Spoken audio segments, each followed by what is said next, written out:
আসসালামু আলাইকুম। জুন মাসের 7 তারিখ আজ। তো আমরা ব্ল্যাক ম্যাজিক আঙ্গুর গাছ হার্ড পুডিং করে দিয়েছি। তো আমরা এই মুহূর্তে আরেকটা আবার চাচ্ছি যে সেপ্টেম্বর মাস পর্যন্ত এর মাঝামাঝি সময় আরেকটা আবার ফুল নেওয়া যায় কিনা। তো এখন জুন মাস শুরুর দিক, তো এখন পুডিং করে দিলাম আমরা। নতুন কুশির সাথে আশা করতেছি ফুল বের হবে ইনশাল্লাহ।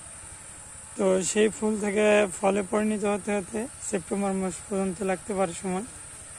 তো আমাদের গাছটা বিশাল বড়, যার কারণে আমরা একটা ট্রায়ালের জন্য প্রাথমিক অবস্থায় একটা ঝুঁকি নিলাম। ইনশাল্লাহ এর আগে আমরা দেখছি বাংলাদেশে বরণ ভাই, তো উনি ফলন নিয়েছিল। তো আমরা এবার চেষ্টা করছি, আমাদের অনেক বড় গাছ আছে, তো আমরা আরেকবার ফল নিতে পারি কিনা ব্ল্যাক ম্যাজিক থেকে। ব্ল্যাক ম্যাজিক ইটালির একটা বিখ্যাত জাত।